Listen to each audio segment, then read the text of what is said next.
Okay, Christian is in Rochdale. Christian, you're on talk. Hi, how are you doing? We're all right, man. Hey up. How are you? I'm not too bad, thanks. Not too bad. Basically, I've started getting around the streets of Rochdale on foot, just sort of speaking to people, just trying to get into a bit of sort of civilian journalism, really. So last night was my first night, and two people I spoke to, brothers. I mean, to be fair, they look like they were sort of far down the road of drugs, being drug use themselves. But I had a good chat with them even still, and they told me a story about two girls who yesterday had been taken into care because they said that the parents weren't drug users, but the father was beating them up. Now, the story that these two girls have gone into care and they've been separated from each other. So, obviously, they've been separated from the parents, being separated from each other. And then my main concern really was, well, what's the care that they have at that point? Is that where people are sort of finding their way into the hands of... Yeah, and why separate sisters as well? Why would you do that? Yeah. Well, you're That's just cruel. In an already vulnerable situation, you're making them more vulnerable. Why do it? Yeah, terrible. So, I've got to say to you, if you are... So you're filming and chatting to people in Rochdale, are you? yes. Well, okay, I want to follow you. As a because I think- citizen journalist, and what are you putting it on? Are you on a YouTube? Are you on one of those YouTube things? Yeah, I've started a YouTube channel literally yesterday. What's it called? Well, my name's just Christian Drogan on YouTube. But, Christian? Okay, so let me tell you something. I Christian don't care if you've only got 4 followers. I think this is an important thing. So how do I spell Drogan? It's Drogan. Drogan. Christian Drogan. And is it no spaces? It's just a space. The handle is at Englishman Talks. All right, okay.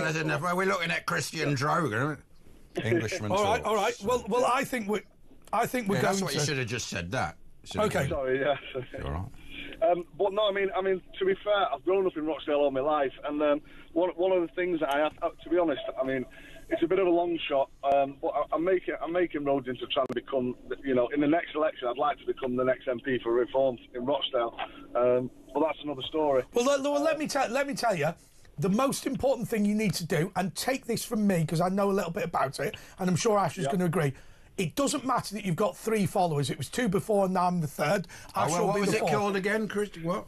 But An Englishman? What? What you do is you get. It's a good handle, actually. If you've spoken to people, you get your camera out and you film them and you talk to them and make it. Don't worry about the production at this stage. Worry about getting the news out there. Just you talking what you think on camera and what you've seen. That's the important bit of it. Yeah. Yeah. One of the interesting things about Rochdale that I have to say is, and you take sort of the rape gangs and the vandalism on the cenotaph and that sort of thing. You take that out of the equation, and actually you've got quite a good town where the communities are. Community cohesion is actually not that bad. And I know this sounds like an awful thing, but the bombing in the East End brought the East Enders closer together. Has the grooming gang situation brought the community in Rochdale closer together? I can't say it has, to be honest. No. Do you think it's actually made them think, though, the grooming gangs? We've got to be very careful. They're onto us. Although we have been onto them for ages, but now it's sort of magnified. No, I'm not too sure about it. I can't say that. I can't say I think it has.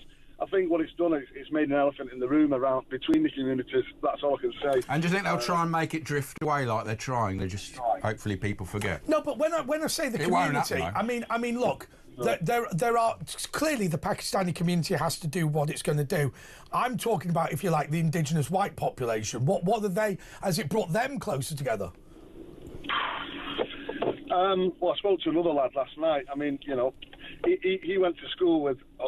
He named a load of names of girls who he said he knew were survivors of what happened, and he said, when we were at school, he said we just sort of thought like, they were off in their groups going with sort of like the lads chilling with the older Asian lads, and We just sort of kept to ourselves. So our group, they never really thought anything of it, and then obviously years later, it got worse. So yeah, I mean, it's fair to say.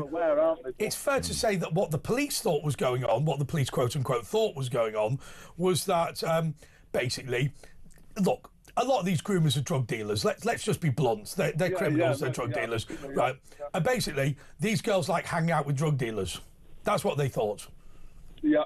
They've got the fancy cars, you know, they've got a nice watch. Yeah, but I saw that Rory Stewart, and he said, oh, it only actually happened in 2 towns, and some of these girls, they basically went to parks and they paid them for sex. And I'm thinking, no, that's rape. If you're under 16, don't matter what you call it, it's rape. It's disgusting, man, what he said there. No, I mean...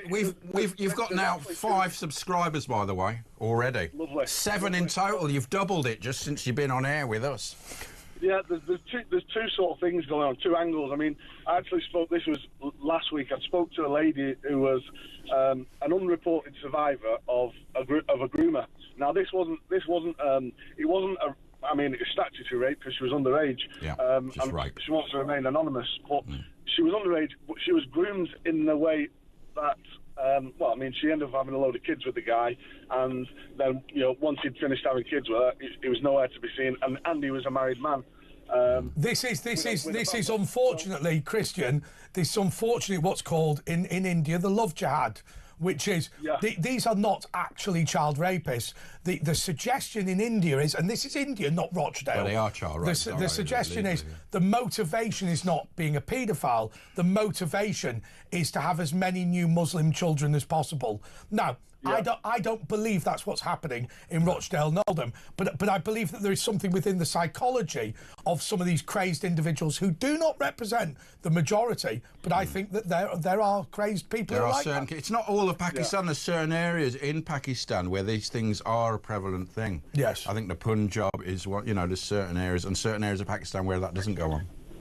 Yeah, no, and I think one of the biggest issues is, or one of the issues with the media at the minute, I think there's so many more dimensions to what's going on. But the problem is, Christian, the media are afraid. Can I tell you something?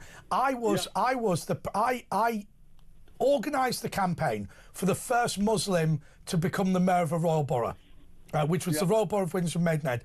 When Tommy Robinson came to Maidenhead for a protest, he wrote a letter to the mayor. He didn't know what the mayor's name was. That Asghar Majid wanted to meet Tommy Robinson to discuss the Islamification of Maidenhead, because he wanted to discuss the issues there and if there were any things he could deal with. Point number 1. Point number 2, I was advisor to the British Bangladeshi Caterers Association when their industry was being destroyed by the COVID lockdown. They own 80% of Indian restaurants, and that's the joke I always make about being awarded Curry Eater of the Year.